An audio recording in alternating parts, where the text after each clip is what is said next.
Welcome to the WWE Podcast, your place for the most passionate wrestling analysis on the web. Just turn Roman heel. What is WWE waiting for? When other wrestling podcasts put you to sleep, you can count on the WWE Podcast to keep you engaged and asking for more. I've been watching wrestling for over 20 years, and that was one of the best matches I've ever seen. This is unlike any other wrestling analysis. So without any further delay, let's get the show started right now.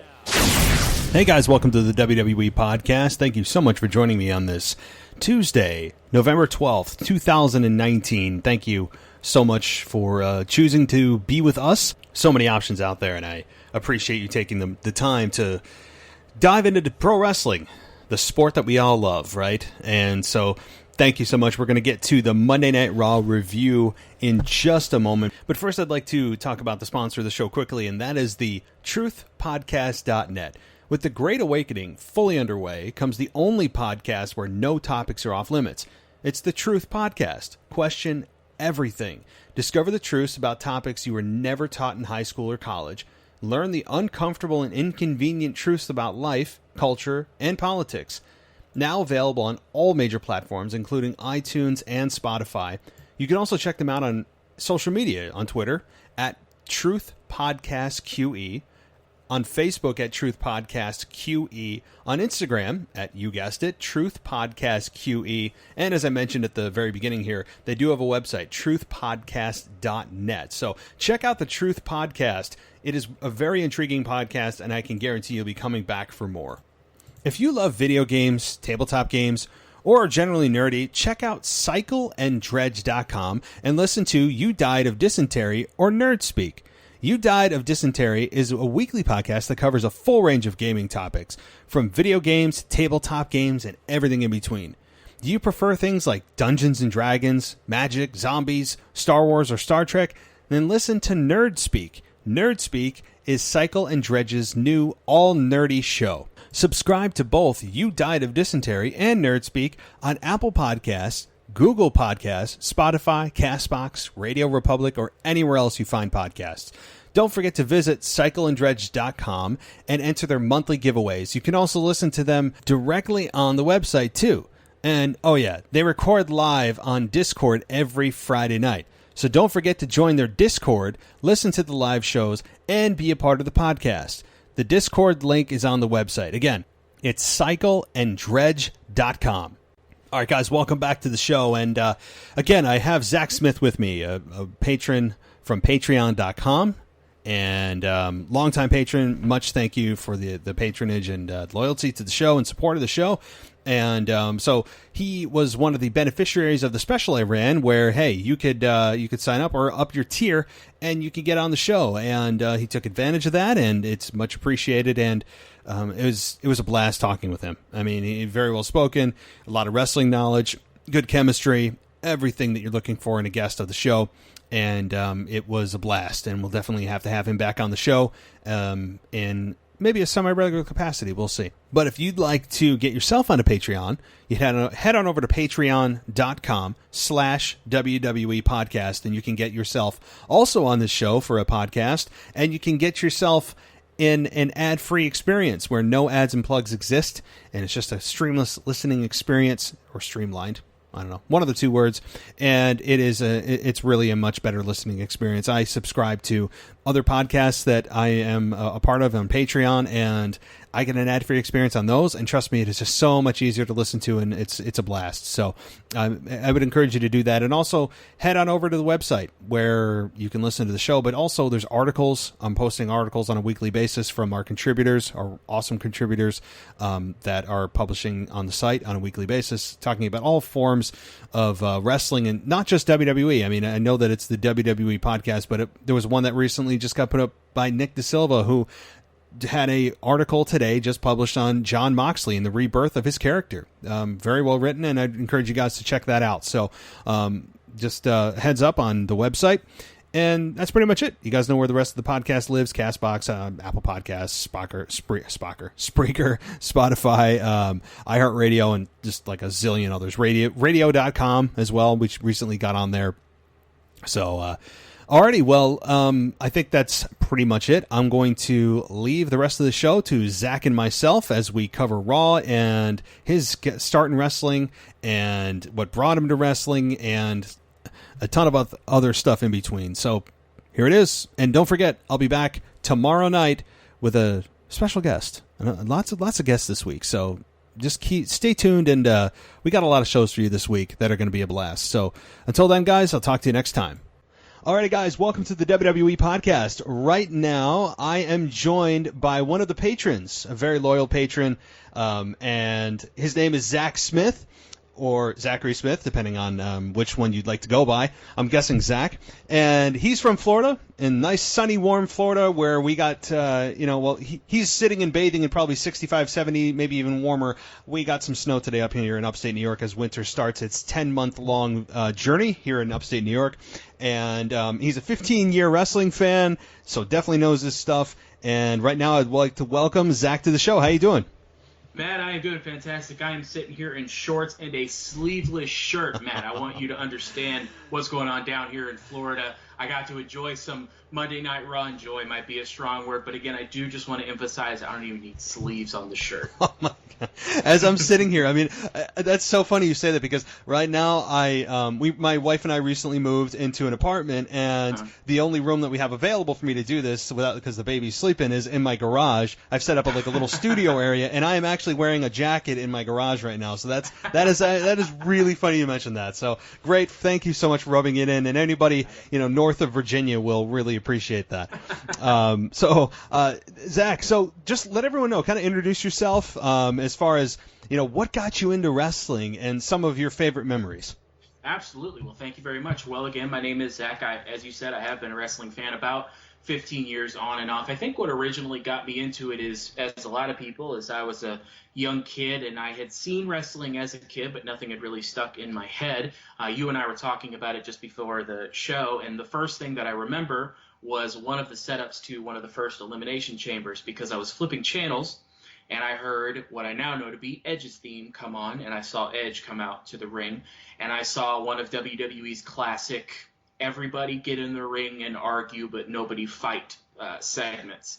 And I just thought it was the funniest thing, and it was so interesting, and I knew I was watching wrestling, but I didn't know quite what I was watching, and I kind of got hooked after that, and I would latch on to different things. And then obviously I came in, as we talked about before, right after the Attitude Era. I figured, let's skip all the Stone Cold Rock stuff. Let's really hone in on the Reign of Terror Triple H stuff. Let's really dig into that and watch a lot of that. So I had to kind of go through that, and had to kind of go through the John Cena years, the early John Cena years, and that was very interesting. And then as we move along, kind of as you obviously get introduced to new favorites, and one day, as a more modern example, I saw Kevin Owens showed up on my screen when John Cena was doing the U.S. Open Invitational, and Kevin Owens is probably my favorite wrestler right now.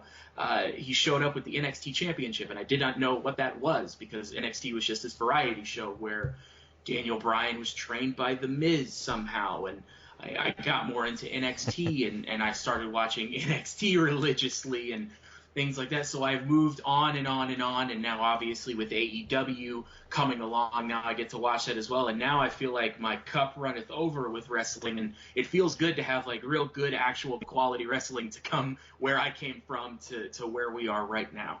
Yeah, it's funny. I mean, it's so funny that somebody like yourself who got into wrestling after the Attitude Era, that The Rock and Stone Cold and Vince McMahon and Austin, that whole big feud and all of the insanity that went on from 97 to 2001, 2002, never really grabbed you and brought you in. But man, when Triple H took the helm and sat atop the throne for 6 years as world champion, you said, hey, that's my thing right there. I really got to see a guy pedigree a guy and take 20 seconds to pin him at WrestleMania and Booker T. That's what really gets into my heartstrings as a wrestling fan. Yeah. Oh man, that's a match in which, I mean, honestly, there were so many racial implications with that match. There's so much that is one that WWE probably wishes they could scrub from the memory of fans. I mean, it is it's not great, especially with the build and the race undertone of racism throughout that whole storyline. So you came in, you're 15 years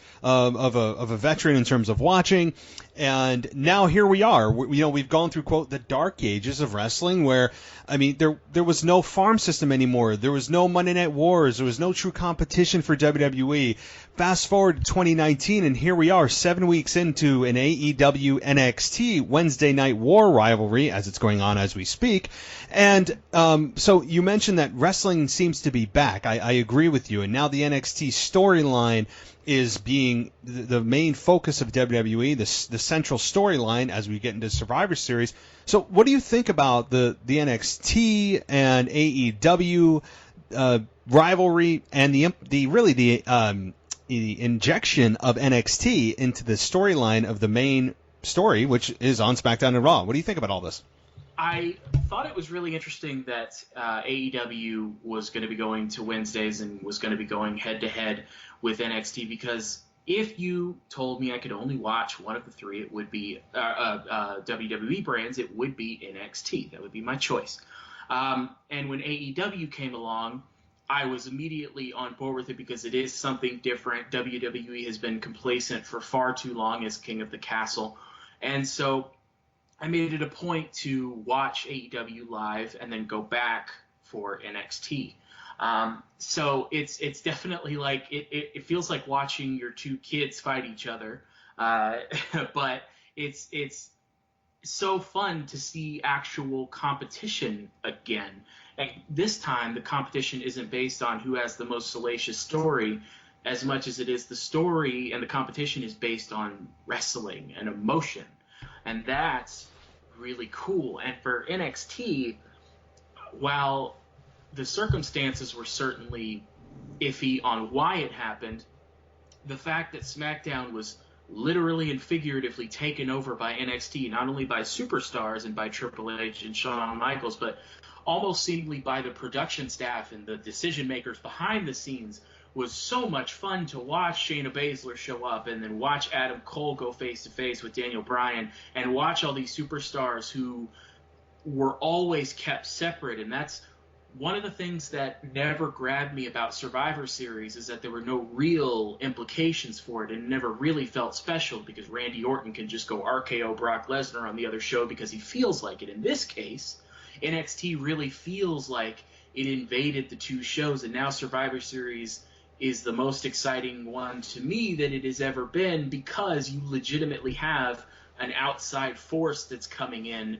and is a legitimate threat. And I think it's such a cool storyline element that WWE kind of tripped over themselves into finding. And credit to Triple H. This is the brainchild of Triple H from, as you mentioned, NXT being a complete joke. I mean, I've mentioned before, we all remember the terrible NXT days when you'd hear NXT and it would be laughable because you'd have people running around the ring doing like barrel races and nonsensical crap. And as you said, having the Miz being, apparently training Daniel Bryan. When you think about that now, I mean, it's preposterous. So to go from that laughing stock to what they are today as the brand that almost feels like they're not a part of WWE, which I think really makes it feel that much more special. It just feels so much different than the rest of the product of the quote main roster of Raw and SmackDown, which, as you said, makes it feel like a true invasion. It kind of feels a little bit like WCW ECW Invasion back in 2001. I know it kind of predates just barely, but predates when you started watching, but it does feel like an outside entity, actually coming to invade the enemy territory, even though they're all under the same umbrella of WWE, which you have to remind yourself of, but I don't want to remember that. I mean, they feel like a true outside force, which is awesome. And as you mentioned, Adam Cole, Tommaso Ciampa, all of them, Shayna Baszler on the main show feels awesome. My only concern with all of this is WWE hotshotting this for, not really, or giving away too much, but giving you enough to say, hey, here's who the guys and gals are that are on NXT if you're not watching, which is good advertising in and of itself for their own shows. But maybe you're giving away a little bit too much. And secondly, where does WWE go after Survivor Series and everyone goes back to their own worlds? That's an interesting question, because on one hand, you do have a lot of people who, for whatever reason, just never bothered to go watch NXT, whether it was because they got a bad taste in their mouth from when it was a variety show, or they marketed it as a developmental. It's called NXT. That's the name of it. And so people haven't checked it out. So if you're going to do this invasion, you almost have to go a little bit too far with how dominant everyone looks, so that you know that, all right, we're done being whatever you think developmental is. We're legitimate superstars. But I do agree, it does present the age-old wrestling problem of, if you and I are going into a pay-per-view, if I beat you up week 1, week 2, week 3, chances are you're beating me at the pay-per-view. That's how wrestling has always worked. So it does kind of make you think that perhaps we're in for a little bit less of that at Survivor Series.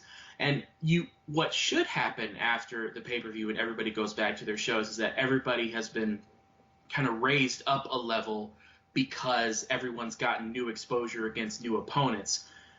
If I want to put my I know WWE hat on, what may likely happen is nothing, because they'll just go back to their own shows. They won't mention it again. And then the NXT people will feel like a bigger deal just because they were on SmackDown. Maybe you'll get a couple more people watching NXT, as they have managed to do in the ratings. But I feel like WWE is just going to separate it, and we're just going to be done with it after Survivor Series.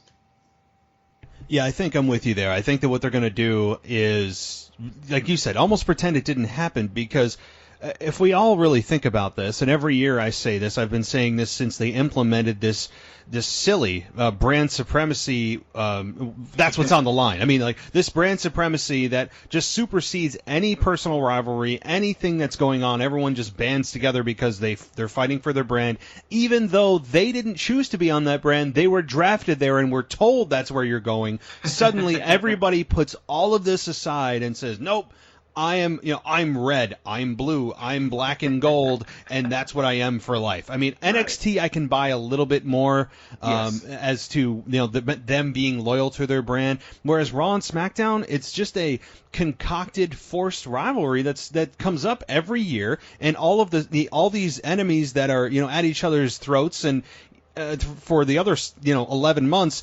Well, hold on, guys. Let's just stop and think about what we're doing here. We've got a brand to uphold. Well, why? I mean, it's just like having a Hell in a Cell match just built into the schedule. Why? Right. I don't. They always have to have gimmicks, but they don't step back to think, why are we doing this if it's not? There's nothing on the line other than bragging. I wanted to just call it the bragging rights pay-per-view again. So I mean, really, I'm going to enjoy it for what it is. If it wasn't for NXT, this would probably be a much more negative feeling that I have. But NXT being involved, I think, is really the focus is NXT here. The problem that I have, and you alluded to it a little bit, is, and I'm concerned about it, if NXT continues to dominate as they have week after week since their invasion, I'm concerned that at Survivor Series, somebody from NXT is taking the fall, and they're just going to go, and again, they'll be elevated from just being exposed and get new viewers, but I'm worried that they take the fall, and all of this was for naught. That's true, and the only thing that does make me feel better is in a lot of these matches, it is just marketed as Shayna Baszler, Becky Lynch, Bayley.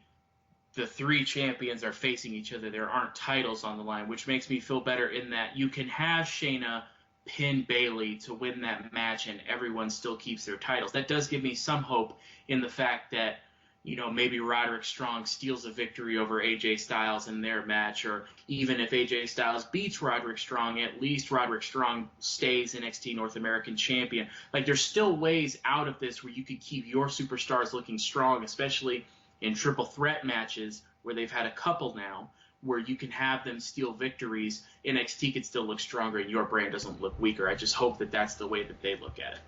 Yeah, very well. I mean, I think you're right. The fact that this is really and as you said, there's no championships really in the line here.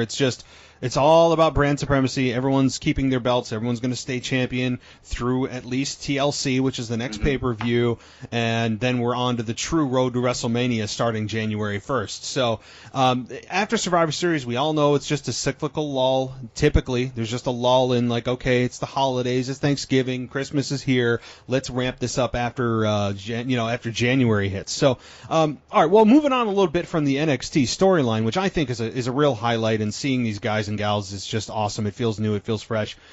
Something that may not feel so new and fresh, although that maybe you feel differently, is the Lana, Rusev, and Bobby Lashley storyline that continued to evolve this past week, with Lana cutting her promo that really got booed in Manchester pretty hard, and deservedly, at least in my opinion.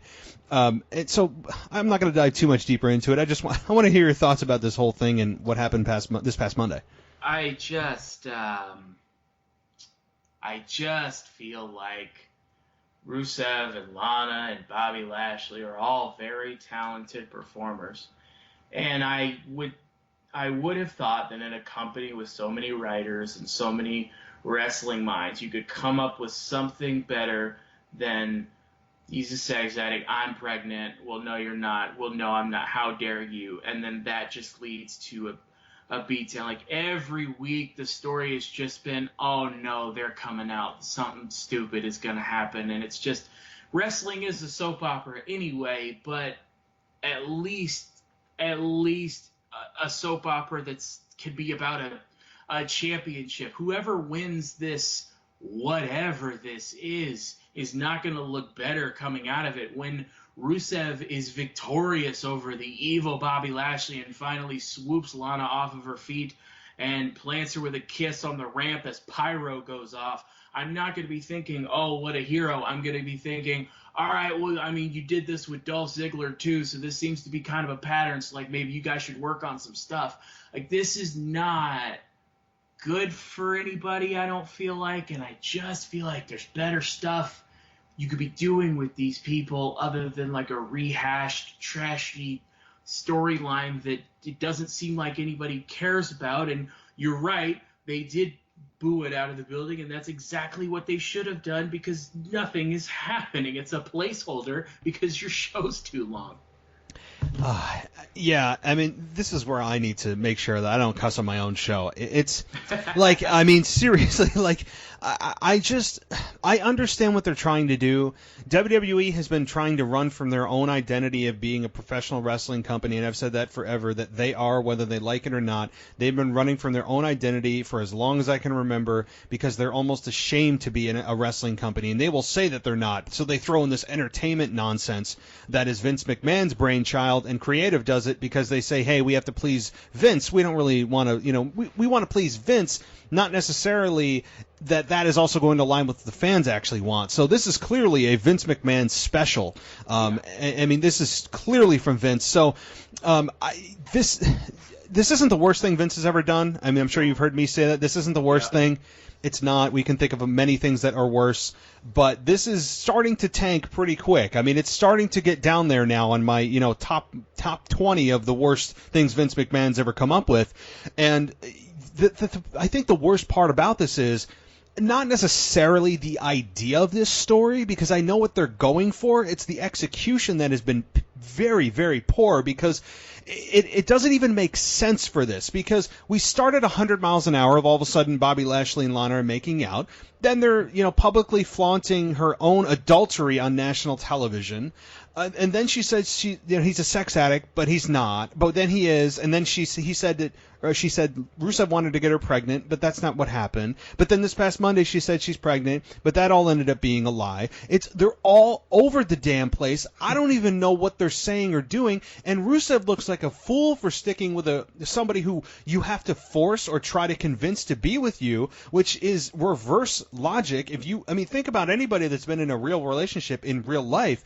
If you have to try to convince somebody to be with you, odds are you probably should just let them go. I mean, and furthermore, Bobby Lashley, is he some kind of hypnotist? If he says that Lana or that Rusev cheated on Lana, shouldn't Lana, say, hey, Rusev, is this true? Instead of just assuming and then going off and doing her own thing. This whole thing makes no sense. Rusev looks like a fool for sticking with her for so long, and as you said, yeah, he's probably going to beat Bobby Lashley, but what does he gain from it? Just, he proved he's the alpha male and he beat Bobby, so now he wants Lana back? Why would you want Lana back after years of being with her, and you marry the woman, and she fakes a pregnancy to just have as a setup for Bobby to attack you? This whole thing, I would love to sit down with a creative and Vince and say, like, what are we doing here? Like, I don't know the end game. I mean, I assume the end game is Rusev beats Bobby Lashley, and we move on with our lives. And I hope that that WWE puts all of us out of our misery at Survivor Series, and the only thing that's going to elevate everyone is just this storyline being over.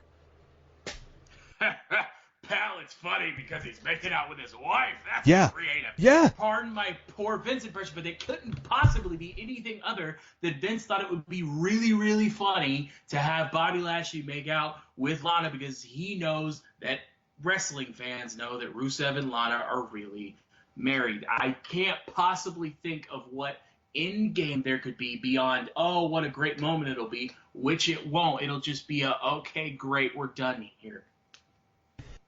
And Vince McMahon has a history of this kind of thing with, and I think this still predates you just by a little bit as well, but maybe you've seen it. Vince McMahon making out with Trish Stratus in front of his own wife. Yeah. So, like, Vince has a history of doing this. Yeah, yeah. I mean, it's one of his favorite things. It's one of his weird favorite things to do. Yes, it's almost as if we're getting an actual glimpse into Vince McMahon's mind, which is not a place that I like to stay very long. No, so I don't like it. I like it a lot. It's a little disturbing, and this is again, this is like, it's like Vince McMahon woke up and had a dream about this and said, "Damn it, this would be great stuff." I mean, it just feels like Vince. So yeah, I'm done with it. And before I continue down this bad road, I'm going to move on.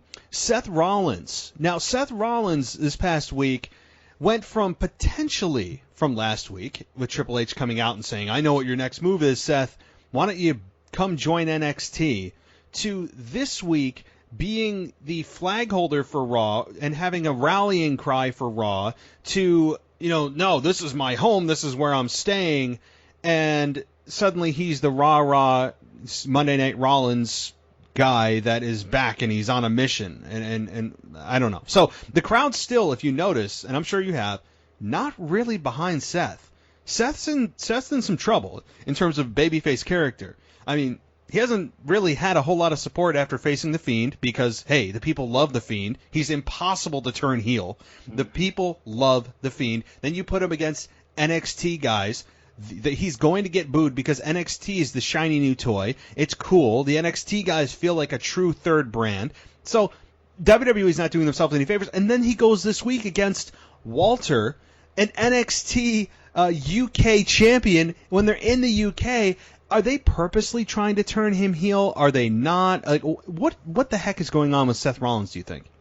If you had taken all of the words out of the entire segment and you had just told me that he's going to face somebody from the UK in the UK, it would have made sense to me that they're turning him heel. However, it doesn't make sense to me that last week they did all this, come back to NXT, your next move, your future could be your past. Every time I haven't known what to do, I've been able to show you, and him being tempted by it. I don't understand why he was able to find this resolve in a week, but he wasn't able to find it in a day. The story would have made sense to me if we had stayed with the theme of last week. All it took was that speech, and then he said, if I come back to NXT, I'm coming back as a top guy against Adam Cole. I want the title match. Then he gets screwed out of the title match, and I could understand if next week he comes out and starts to turn heel, but his rah-rah, I'm a Raw guy speech doesn't make sense with that unless somehow he's going to turn heel at the pay-per-view, which is just going to be odd. I mean, I guess that would be better. He's going to get booed anyway. You might as well go with it. But this rah-rah speech and then having him face an NXT UK champion doesn't help you with what it looks like you're trying to do. And again, if you want to turn him heel at the pay-per-view, fine, go ahead. But he's not a babyface right now in terms of his reactions anyway. So when he turns, he's really just going to get cheered, which is going to have the opposite effect of what you guys want anyway. So you could just start the process now. It's not going to make any difference at what point you do it. That's a good point. I mean, if he's going to join NXT, which many people are speculating, and as you said, this Raw thing is all of a sudden like a week later. Yeah, last week didn't fire him up at Triple H, and he didn't know where his loyalties were last week, and suddenly he had this just epiphany of, no, I'm with Raw, damn it. I mean, like, it doesn't make a whole lot of sense. And if he's going to join NXT, you're exactly right. People are going to cheer that because why? NXT's the cool brand. NXT is like it's the internal ECW, or it's the internal AEW rather. ECW is probably not the right analogy. It's the internal promotion that doesn't feel like part of the promotion, so it's the cool brand. So they're not going to get the heel reaction unless they're trying to turn him on Raw, which is going to actually turn him babyface. It depends on, but they have to see this coming if that's going to be the plan. I mean, that's an if. I don't know if it's going to be. They would have to see it. They would have to see it coming, and at this point, it would seem like their real only plan is we have to stop sending him out there and getting him booed, and then all he does is say, I'm gonna burn it down, redesign, rebuild, reclaim, Beast Slayer, blah, blah, blah, blah, blah, blah, blah, blah, blah, and then he's just getting booed out of the building, but we're still pushing him as our John Cena, our Roman Reigns, two other examples that didn't work, and him just getting booed out of the building. If he goes to NXT, people will cheer it because, one, he's a heel, which is what he's better at anyway. NXT has better wrestling. Every time Seth Rollins is wrestling, he gets the crowd back, and he'll have a better opportunity to do that. So if that's what you want to do, be my guest. That'll work great. But what you have to stop doing is running your head into a brick wall and expecting it to stop hurting. That's a hilarious visual. I really think yes. So Seth Rollins, you made me think of something. He's kind of like a lost puppy in that he doesn't have a direction. I don't know what Seth Rollins is. I don't know what he stands for. I don't understand what his mission is. He's this guy that he's one of the best wrestlers in the world, and I really believe that. He's really good in the ring. That's never been the question. But he feels like I just don't know what the Seth Rollins character is. He just comes up with these slogans of Monday Night Rollins. Okay, cute. Well, I mean, like, you know, how many times do wrestlers put their own name in the name of the show? I mean, it happens all the time. And then you have him, like you said, he's going to burn it down. And he just throws that in every time. But what does that mean? Like, what does that mean? I don't know what are we just supposed to assume that means you're gonna, have a great match, or you're going to beat your opponent, or you're gonna? I mean, I don't know what these slogans and these catchphrases mean, other than, hey, it sounds cute, it goes great with a T-shirt. So I just don't have a real strong connection with the Rollins character because I don't know who and what he is. And, maybe it's because he's flip-flopped so many times, and I'm not saying babyface to face to babyface, just in the direction of his character from, I don't know if I can beat The Fiend. I mean, I'm just going to sit and cower in the corner every time he comes out, but yet I can beat Brock Lesnar, I beat Braun Strowman, I beat Triple H, I'm the King Slayer, the Monster Slayer, and the Beast Slayer, but I'm going to sit in the corner like, I'm a 5-year-old scared of a Halloween mask, and it just makes no sense with that. And I think that did him damage. The Becky Lynch storyline did a lot of damage to him because it was that was terrible on-screen chemistry. And I'm sure they're great outside. I'm sure they're great. They clearly, they're engaged, for God's sakes. I'm sure off camera they're great, but boy, oh boy, when that red light came on, it really, it was terrible with Becky and Rollins. So. All right, well. Yeah, it was bad. And I think it also is just that, man, some guys aren't built to go out and do 20-minute promos by themselves. He's one of those guys that's not built to do that. He's built to be a great in-ring performer. He's built to be a heel that cowers behind other people. And he's built to be a guy that makes you want to see him get beat up. And when you turn him into this babyface conquering hero, and the WWE thinks that comes along with big 20, 30-minute speeches, he can't do that. You're not going to invest in his character. And then when he wrestles, you're going to, so they're going to think everything's fine. And they need to figure that out, but they haven't seemed to yet. And there's still time. And again, yeah. you know, for yourself and for others who have listened to me, I think the best solution is just have him go away for a month and a half, maybe even 2 months. Come back in time as, you know, a surprise entrant into the Royal Rumble, or somebody else came up with that. I'm just running with that. But it's a great solution. Just have him go away, because the fans right now are kind of starting to gather momentum of turning on Seth Rollins, and if that's not your goal, then I would jump ship right now, because the fans are really, really starting to sink Rollins' ship, and it's happening a little more every week, and before you know it, you're going to have a Roman Reigns situation on your hands that I don't think they want again, and I don't want it either, because I think Seth has a lot more potential, but right now we need to learn how to miss him. He needs to go away for a couple of months, and I'm fine with it. I really think Raw will be just fine. You know, give talent a new opportunity, new talent, more time. So that's my solution, unless you want to turn him fully heel, which, I mean, I think he's awesome as a heel. I think he's better as a heel than a babyface, but if that's not your goal, I'd give him some time off. Absolutely. He's 100% better as a heel, but if, like you said, if that is not your goal, the easiest way to get people to like somebody is to make us miss them. Have them go away. Perfect solution. Have him come back at the Rumble. Everyone will forget for a time, but in that time that he's gone, you better have figured out what you misstepped on before, or we're just going to have this problem on a couple Raws after WrestleMania. So that would be my only solution as well. Exactly. And one more thing I'll point out with this, and then we'll move on with the Rollins thing, is this has been proven with Seth Rollins before. When Seth Rollins had the knee injury before WrestleMania, and he missed WrestleMania, and he left as a really hot heel, had to give up the championship, and then comes back at Extreme Rules in 2016, I think it was, and then the crowd lost their minds over it. They were ready to cheer Rollins, and what did they do? They flipped him heel. It was one of the worst decisions. I said at the time that was a terrible decision, and it still rings true today that was the time to switch him. They had a whole bunch of time and months and months to hate him. He left, he came back, the fans missed him, forgot all the heinous things he did and how much he hated him, and realized, man, this guy's really good and I miss him. The same thing happened with Triple H in 2002. He left as a really hot heel. He left in 8 months, came back in Madison Square Garden, got the biggest pop he's ever had in his entire career. I mean, so look at the history of this, and it will deem true. So, all right, well, moving on to something else here, and I wanted to touch from Monday Night Raw on as I'm going down my I went through Rollins here. I'm trying not to go into anything negative here. The OC versus Randy Orton, Ricochet, and Humberto Carrillo. So, before I give my thoughts on it, what did you think? Not just about this match, but also the Humberto Carrillo focus that WWE has really just laid it on thick with Humberto, and I'm not complaining about it.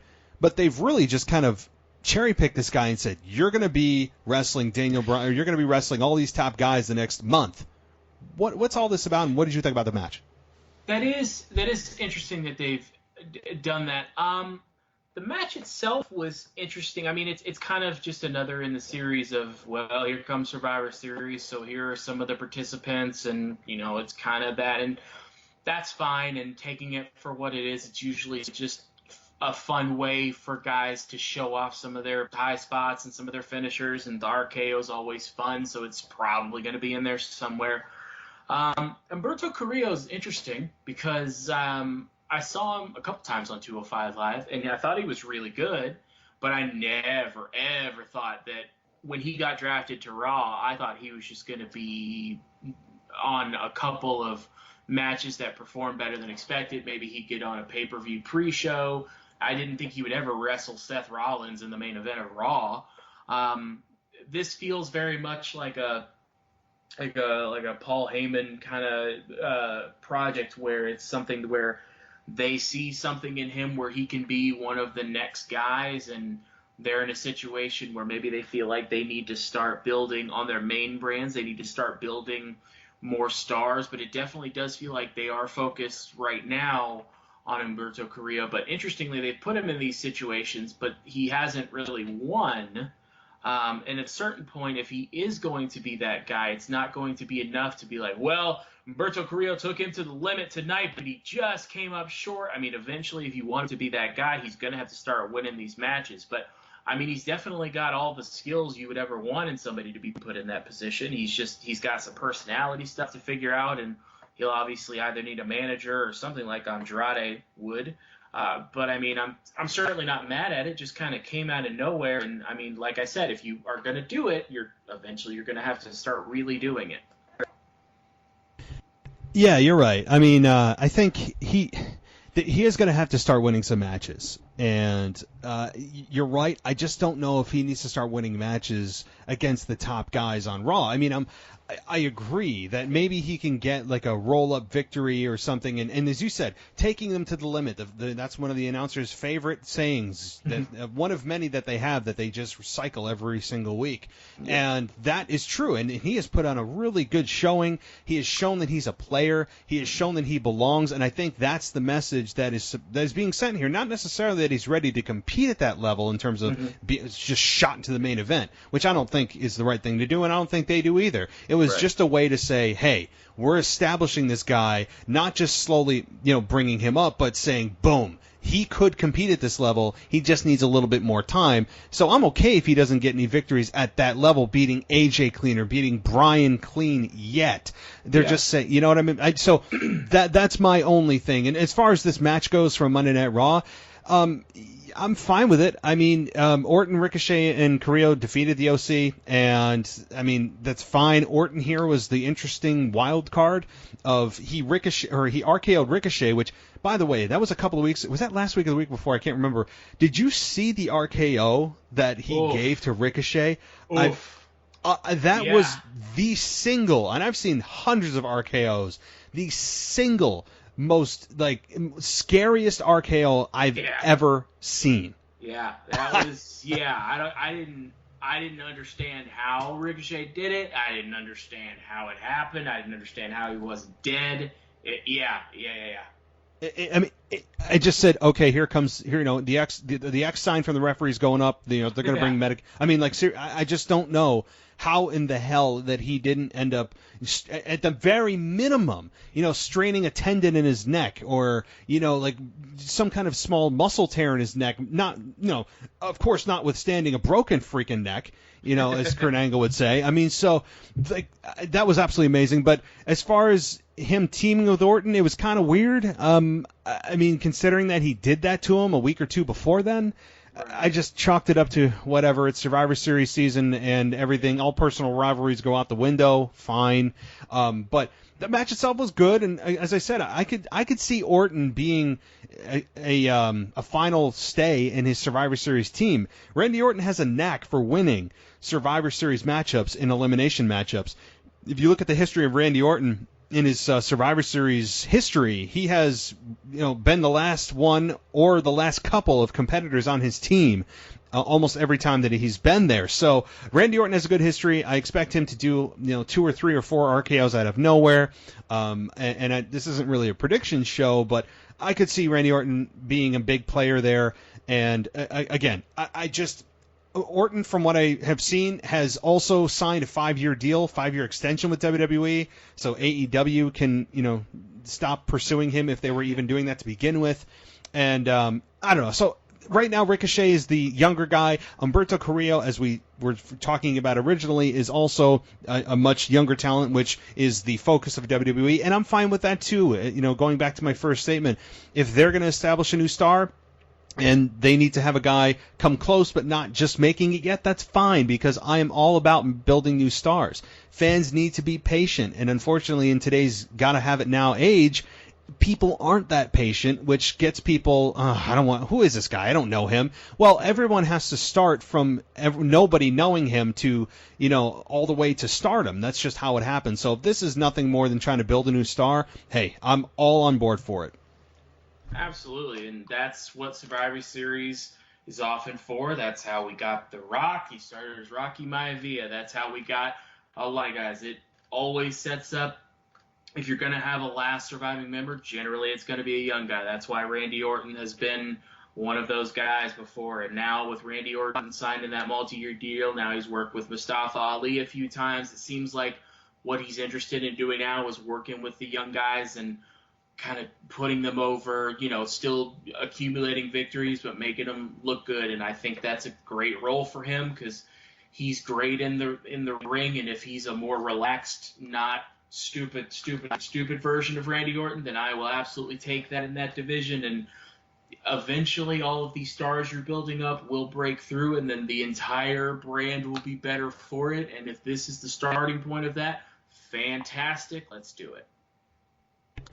I couldn't say it better. I mean, that's just it. It's about building new stars. It will always be about building stars. That's what draws money in any sport you can ever think of. I mean, when you think of baseball, you think of legends, Derek Jeter and and Mickey Mantle and Babe Ruth. You think of basketball, you think of LeBron James. You think of all these stars, and so that's what will always draw money is stars, and that is the same thing for professional wrestling, even more so with pro wrestling. All right, moving on to, and there's really, I don't even know, honestly, what to say about this because there's not a lot to say other than it was Eric Rowan versus, there was a local competitor. Now... Yeah, Matt, what happened? Tell us what happened, Matt. Eric Rowan was backstage using some kind of baby talk directed at somebody or something. He carried a cloaked cage to the ring, and he sat on the announce table. He made pretty quick work of it. He ended it with the Iron Claw and left with his cage. So I don't know. I don't know what this is. I'm really trying to reserve a little bit of judgment here until we get what's revealed to the ring. I honestly don't know. This is and maybe that's the point, that there's always there should be more questions than answers with storylines because it keeps you coming back and wanting more, of which WWE has very little of sometimes. But it's weird, and it's hard to judge it other than this better be not some kind of awful payoff. But I don't have a lot of faith in the writing team. What I don't even know what to say. What did you think? Matty, baby talked of Cage. I don't know.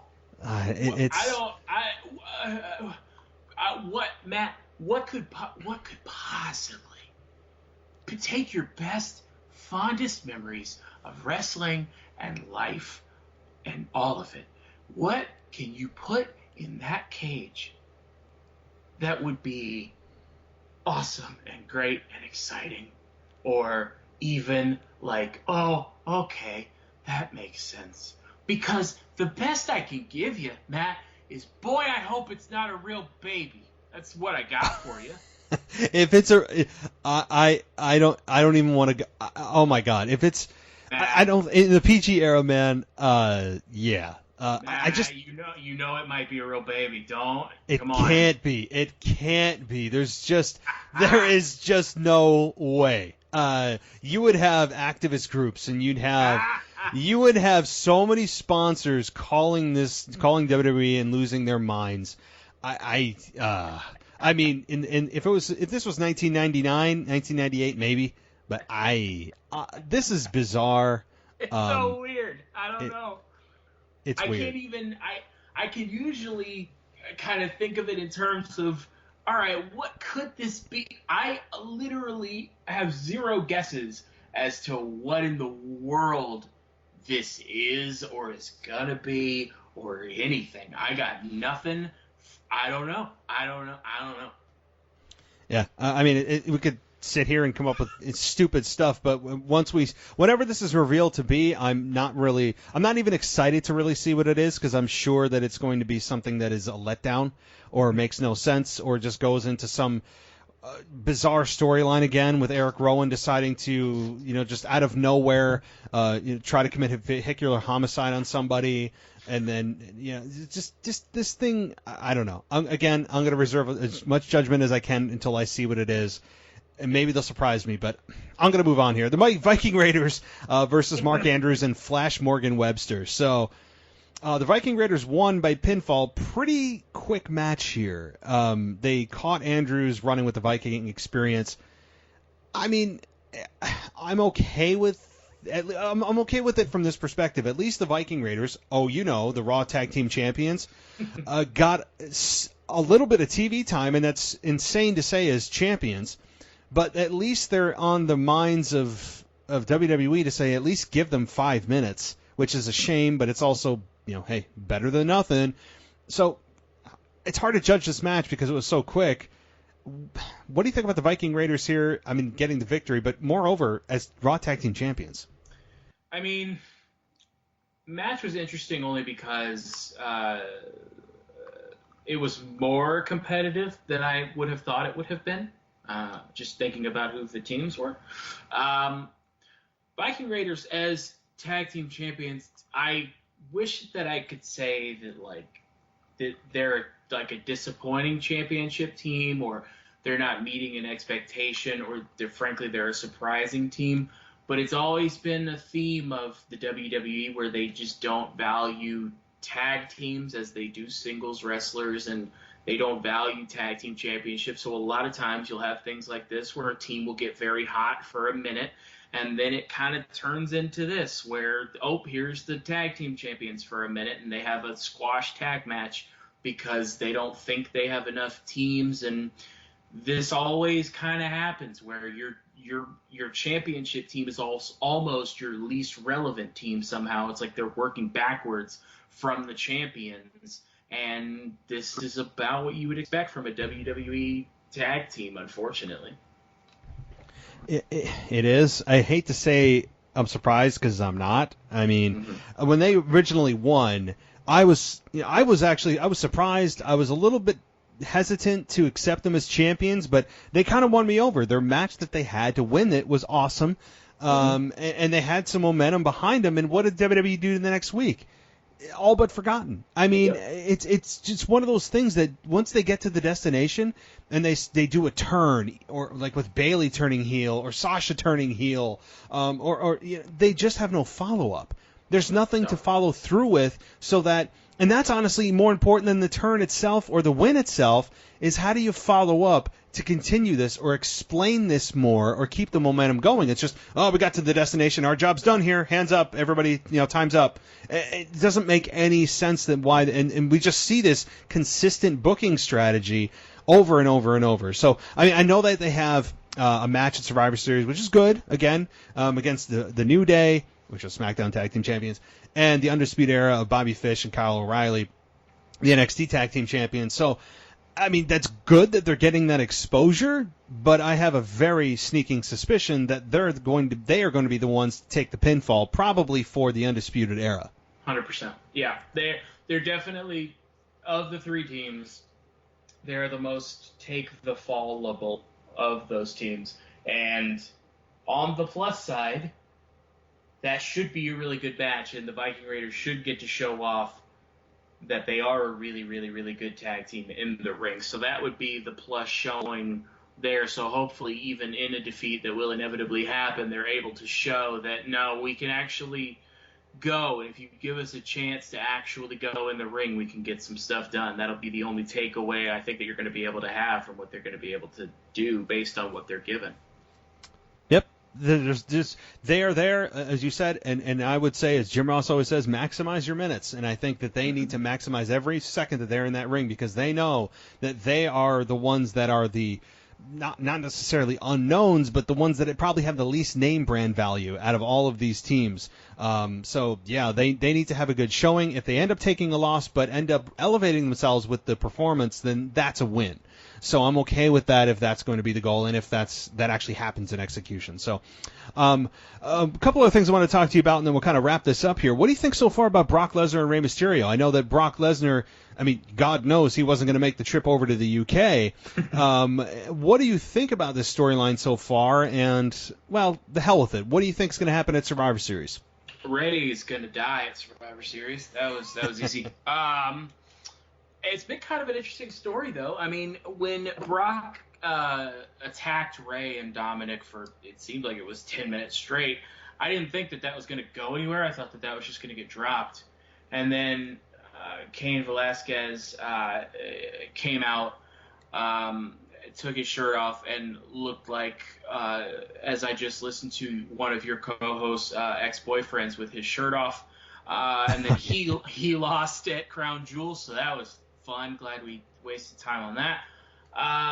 And now when Brock was looking for Ray, and then on Raw, Ray took the chair to him again, and Ray actually showed some fire. I'm really enjoying how fired up Ray is and how fired up it's making Brock and Paul Heyman. They clearly care about it. So I think it will be a good match.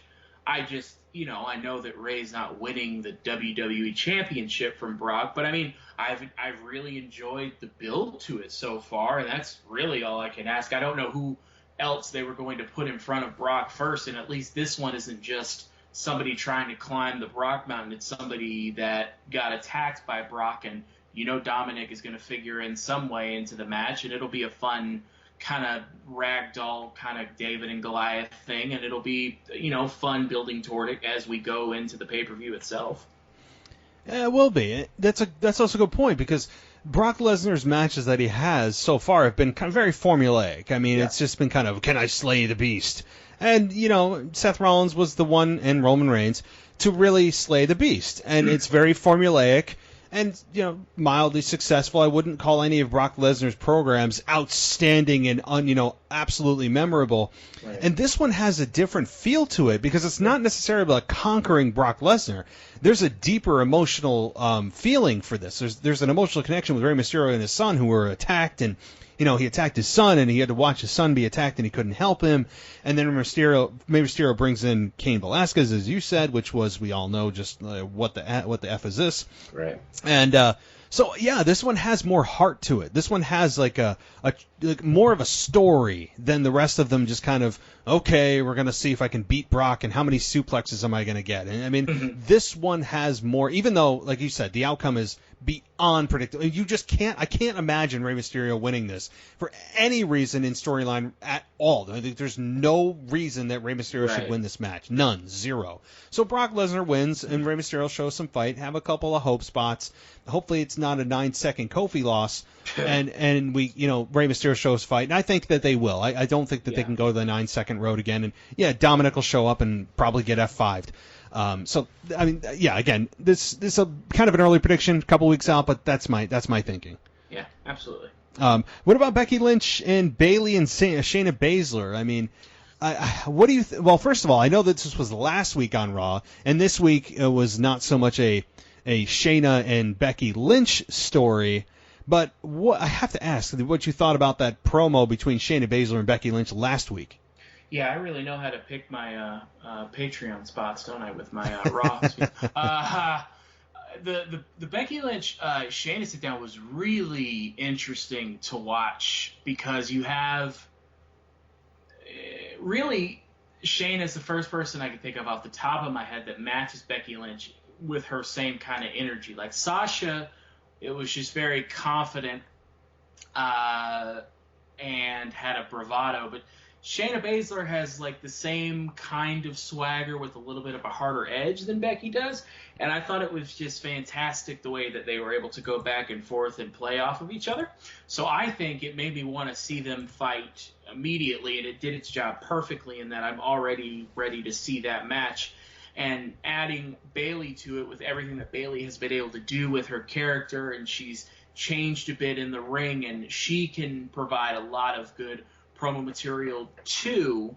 I think that with everything that you've built so far with the characters that you have, I think that adding Shayna in with Becky is like a really special mixture that they should use here, and then get them away from each other and bring them back together later, because I feel like this is a special kind of two-performer deal where you don't have them fight at like 3 pay-per-views in a row, because I feel like you have something special there.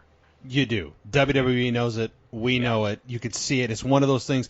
Those are one of those moments that do not come along often, that don't just happen, at least on paper. It's one of those, like, when they're writing the promo, they probably didn't expect it to come out as awesome as it did in execution. Right. It felt like, hey, I need to see these two go one-on-one, and we're getting a triple threat, and I'm fine. I'm fine with that, because I don't need to see matches that I want so bad right now. I'm willing to let things burn and build, and that, I think, is a match that's going to happen. So one last thing I wanted to talk to you about as we're running a little bit out of time here. We never talked about the very first match of the night, which was awesome. I loved it. It was the WWE Tag Team Champions, Kabuki Warriors versus Becky Lynch and Charlotte Flair. So what did you think about this match? It went on pretty long. I think it was almost 20 minutes long. But hey, I'll take that over a 20-minute promo any day. So what did you think? I will absolutely take that over a 20-minute promo. Kabuki Warriors became super interesting all of a sudden, huh? And I think this is a good example of a lot of times wrestling fans will say if a team or a character is boring, and usually that's a babyface, they'll say just turn them heel. And a lot of times that doesn't work, but I think what fans really mean is turn them heel, give them an edge, and give them something interesting. In this case, Asuka has now the Green Mist, which is an awesome throwback that's super interesting, and they both become so much more vicious and fun to watch in the ring. And then to have Becky Lynch and Charlotte on the other side, you now have 4 great workers in the ring. Please absolutely give them 20 minutes to open the show. And then put over your women's tag team champions, because that's what you should be doing if they are the tag team. It would always bug me when 2 single stars would just be thrown together and then beat the tag team champions who have been tagging together. I love the heel turn. I love the Mist. I love everything about them now. I love them turning on Paige, who's just an absentee manager for them. I love everything that they've been doing, and absolutely give me a match any day of the week over a promo to start a show, and give me a 20-minute match that's that good. I will absolutely take it. This was outstanding. I mean, there was a great tone to start the show. It held my attention, and the crowd was into it. The Kabuki Warriors, as you mentioned, have really reinvented themselves from kind of, oh, hey, Paige is suddenly taking the credit for putting these two together, doesn't show up, and then complains of when they turn on her because, again, Paige has nothing to do with them being together, but nonetheless, you have, yes, Asuka with the green mist and the green eye paint, with it looks like the green tears. Awesome stuff. Just, I mean, the little touches like that, the way that they face each other, and it's also giving what's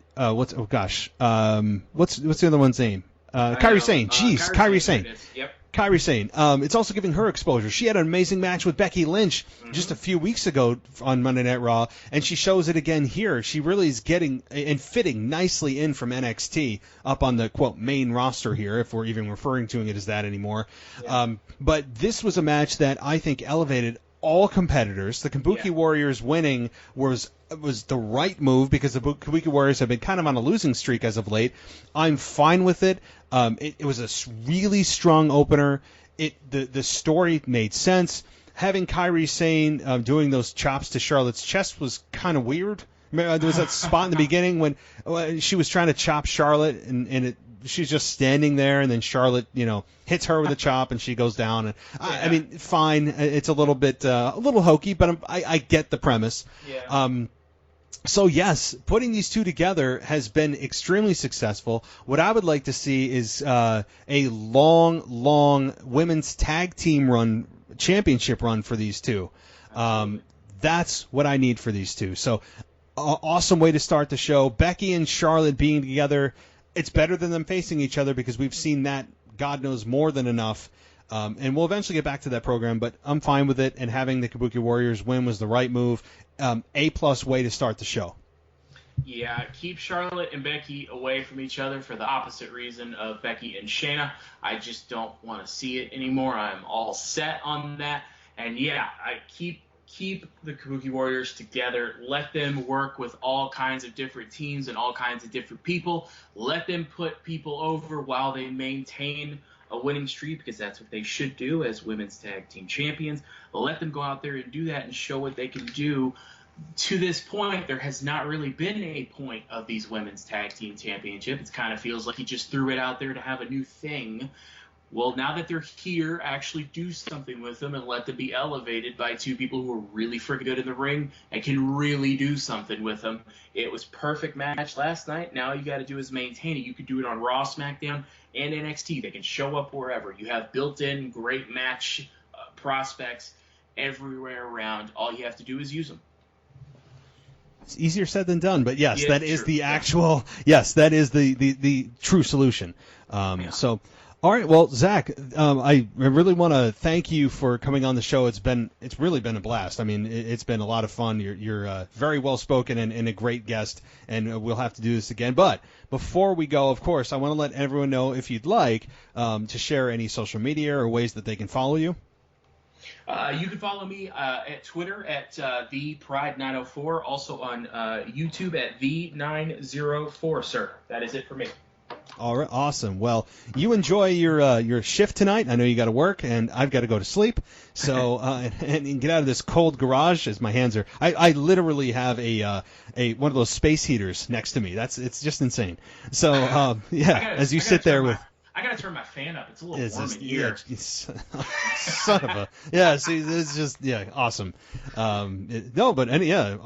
New York is great. No, you should come visit. It's a wonderful place. Yeah. All right, Zach. Well, thanks so much, and we'll definitely be in touch. Absolutely. Thank you, Matt. All right, take care. You too. All right, bye.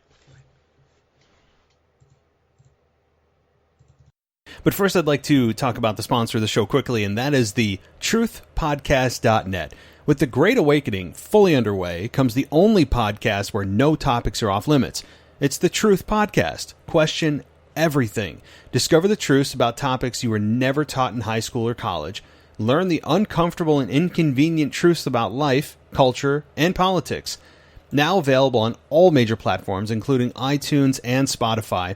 You can also check them out on social media, on Twitter at Truth Podcast QE, on Facebook at Truth Podcast QE, on Instagram at, you guessed it, Truth Podcast QE, and as I mentioned at the very beginning here, they do have a website, truthpodcast.net. So check out the Truth Podcast. It is a very intriguing podcast, and I can guarantee you'll be coming back for more.